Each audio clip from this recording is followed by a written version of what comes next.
today kabla nikuja hapa, yesterday at night, somebody came with blood and poured it on my door. Then I have a picture.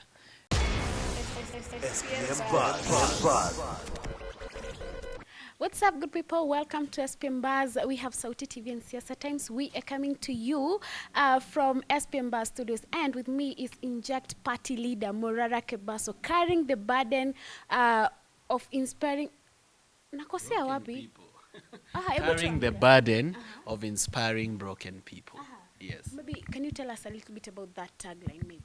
Well, we're living in a country where people are depressed, people are stressed, people are suicidal, some are unable to reach their life goals, people don't have jobs, people don't have businesses, families are breaking, relationships are breaking, we have bad roads, bad healthcare, so people are really depressed, and that's what I call broken people. And inspiring them is to simply give them the hope. First, by identifying the problem, that this is a problem, but this is what we can do to fix the problem. The reason I call it a burden is because leadership is a burden. Personally, I don't see it as a benefit or as a privilege. I see it as a burden because it's very heavy to carry, especially if you're not doing politics for money or for personal gain. It becomes a really heavy burden to bear. But I bear it every day. Pembe ni mzito lakini ndovu anabeba. Maybe tell us, because of course carrying the burden isn't easy. How are you doing? Wewe kama Morara Kebaso'S, now you as a person. Well, at first my mental health was not very good. I used to get frustrated a lot, especially when I'm doing civic education, then I see Kenyan people still lining up for unga, still lining up for money. When I see youth whose future has been stolen, cheering the same people that have stolen their future, I used to really get frustrated. I used to wonder whether I'm making good use of my time and whether this is something I should do or continue to do. But with time, I grew into it, and I realized that leadership is not about having high expectations. If you have too high expectations on the people you're leading, you're going to be disappointed. Leadership is about love. You have to love the people you want to lead. So then when you love them, you're able to lead them without expectations, that you're going to do this for them, but you don't expect them to also do this for you or do this in return. And if they don't do that, then you're not disappointed. You just keep doing it and keep doing it, hoping that there will change that will come. It's not easy. People have been in this situation for long. People have been in poverty for long. Some of the problems we're dealing with here are 60 years and more old. They are colonial problems that were created here in our country even before independence. So to solve them is not going to take overnight. It has to take a patient person. And I think I've grown to have patience over time. Allow me to ask this question because I have not come across that side of your story. At what specific time did you decide to now gather, verify information and expose projects that haven't been fulfilled by the Kenyan government? At what point did you get triggered to do what you were doing online? I got triggered after Nane Nane, the 8th of August 2024. I had these expectations for that day. Ilikuwa ile mnasemanga kwa kweli siku njema huonekana asubuhi. Unaona vile tulikuwa tunaanza insha. I was so excited about that day. I believe that that day, my dream was that there will be millions of people in the streets like Bangladesh, moving into town, coming to demand for change, accountability, transparency, and the government was going to give in, and we were going to see massive changes and massive arrest of people who have stolen public funds. I had so high expectations. When it didn't work that way, and when I didn't see the millions of people I was expecting, when the police in town were more than the people, when people bought fear and stayed at home. Was this 2024 or 2023? This was 2024, last year. Okay. So this is after June, so now we are in July, then August. So when that didn't happen, I was so disappointed. So I had to deal with the disappointment and heartbreak for about a week. Then I asked myself, what is the problem? Have I really understood the problem? And I realized that my mistake was that I kept assuming the problem are the leaders. I kept assuming that the problem is William Ruto or what. They are a result of the problem. They are part of the problem. but they are not the foundation or the beginning or the reason for the problem. In fact, they've only taken advantage of a broken system to steal public funds and to misgovern our country. But the basis, the very foundation of the problem ni Wakenya wenyewe. Kenyans are not very enlightened regarding their taxes. They don't first, most of them don't believe they pay tax. Yeah. Wana believe watu wanalipa tax ni wale wenye wanakatwa kwa payslip na wenye watu wa biz wenye tunalipa tax kwa KRA. But Mkenya anafaa ajue kwamba akinunua sigara amelipa tax, akinunua unga kg moja amelipa tax, ukinunua diapers umelipa tax, ukinunua maziwa asubuhi kwa duka every single day you pay taxes. Ukipanda gari ulipe fare, hiyo fare umelipa 70 bob, ilikuwa inafaa kwa 50 bob. 20 bob ni tax. Ukilipa token ya 50 bob, 20 bob ni tax, 30 bob ndio token. So Kenyans first need to understand that this is their money. Kulikuwa na hiyo shida ya watu wako like pesa ya serikali imeibiwa sana.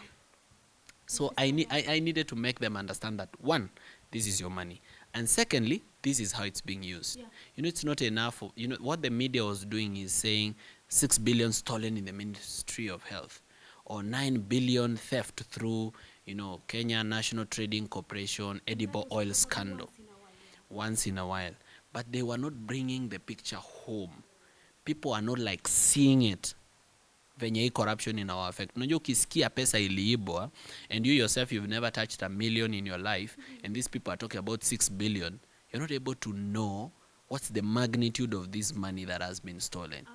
So when I started going to projects, nikikuja kwa hosi yenye iko kwenu, like kwenu ni Nyandarua, unajua Oljororok, unajua Olkalau, unajua hii place, hapa ni home, uligrow hapo, ulicheza ball kwa hiyo field yenye nimesimama. Nikienda Kabarnet Stadium, unakumbuka uliendanga huko kuwatch ball, teams zikiplay. Nikienda Ole Ngurune Stadium, it reminds you that this is home. Nikikupeleka kwa barabara ya kwenu, ni kwambie maybe Captain Demi, Ndunyunjeru, Kahuruko Road, ni barabara unapitianga, maybe sometimes hata inabidi mlale kwa relatives juu kumenyesha, hiyo hakuna magari zinaenda hiyo road juu haipitiki. So I think that's where I grew Captain Demi Road. That's where I grew. You come from there. I was there. Very highly agriculturally productive area. By the barabara ingekuwa fiti, your place people would really make money from agriculture. So then point ni ilileta point home. Like mse hajaielewa venye corruption inamuaffect, nilimletea hiyo kitu kwa meza, nilimletea kwake kwa nyumba, akaiget kabisa. And you know, I believe when your population is educated and enlightened, even bad leadership does not survive. The best way to kick out bad leadership is to enlighten the people. Yeah. All right. Now, please take us through the process or what you do, gathering, verifying information before exposing a project. So I have a team of researchers. Yeah. Amazing people. They do exceptional work. Huwa tunaketi pamoja. So we choose a county, or we choose a constituency or a region. Then we begin with publicly available information. Publicly available information is things like the Appropriation Act of Parliament, what was appropriated. We come to the budget implementation report by the Control of Budget. We come to the audit report for the previous financial years by the Auditor General. We come to the county strategic development plan for that particular year or for that range of years. Once we get this publicly available information, we put this information together. Then once we know the projects that we are suspecting, tukishaanza kuzisuspect, hapa hii ni do, hapa hii do imeibiwa, hapa hii iko hivi, hapa hii hata napitanga kwa hiyo barabara hii nayo sijaiona, unaona. So once we come up with a list of projects we are suspecting, then now we activate our networks. So we have networks like across the country. Hakuna county Kenya yenye sijui mse, na hakuna constituency 290 of them yenye sijui mtu. I know someone in all the 290 constituencies, not just someone, some people. There's no government agency unless haija come across my desk yenye sijui someone. And if I don't know someone, someone links me to someone. ni aje bro, si ule boy tulisoma naye anakuanga Ministry of Treasury and Planning. Ule mtu tulisoma siende anakuwa na Nyandarua County hapo, si umpigie simu akwambie. So and so si ni land surveyors, yako hapo registry. So those are networks that I've had and I've had to build over time. So then we leverage on the networks of the people we know to ask them what information they can add. Now from time to time kuna watu tu inbox, kuna watu tu text, kuna watu tutumia message WhatsApp, wanasema kuja place fulani muone tu. Hata siwaambii sana, nyi kujeni paka Mashuru, Kajiado County, muone kitu yenye iko hapo. Kuna project utapata imekufa hapo. Mimi hata sijui ni pesa ngapi iliwekwa, but it's dead. I just know that it is dead. So we go there. Or somebody tells us, come to Undanyi, Taita Taveta. Muangalie Undanyi Stadium. Muone where more than 100 million shillings went. Walisema it is maybe a 10,000 capacity stadium, kuja muhesabu viti. Mimi nimejaribu kusihesabu, they are 300 or they are 400 of them. So there's also information that comes from the public. So it's a mix of a lot of things. But then we come to uncover things that were hidden or forgotten or that were ignored, that people never thought to be important. They come to realize that, well, this is where your money is. So then you need to start being worried because, for example, right now we are talking about the issue of AUC, like it's a trending issue. Amina Mohammed, she was campaigning for AUC, spent over 437 million of your money, not her money, of your money to campaign and still lost. 437 million is enough to build Narok Referral Hospital. It's not building a clinic. It's not building a dispensary. It's not building a level 3, not a level 4. It's building a referral and teaching hospital. That money is enough to build a magnitude of a hospital. So then you start understanding the effect of the money we are losing, like what we've lost now. There's something you've mentioned, the issue of AUC, although that's a topic nilikuwa nimepanga tuongelele baadaye, but since it came up, now Kenyans have been talking about the whole team that traveled all the way to Addis Ababa to stand with Baba during the elections. I don't know whether it's something that you've jumped in yet, because we have seen, I'm forgetting the name of the MP who said, this is public money. You know, first, it was such an embarrassing spectacle because these people are neither voters, they are not the ones going to vote, it's presidents that are going to vote. They are not campaigners. It's not like if you take Oscar Sudi to Addis Ababa, he'll talk to President John Mahama of Ghana to vote for Raila. It's not like if you carry maybe Caleb Amisi, the MP, to Addis Ababa, he is going to speak to Duma Boko, the president of Botswana, to vote for Raila. So his presence there is utterly useless. Like, hakuna kitu amekuja kufanya. So they say they are coming to offer emotional support. But at our expense, look at how much money Raila has spent, or Raila campaign has spent on AUC. It's billions. Recently, the Juja MP, Koimburi, was arrested for saying it was 13 billion.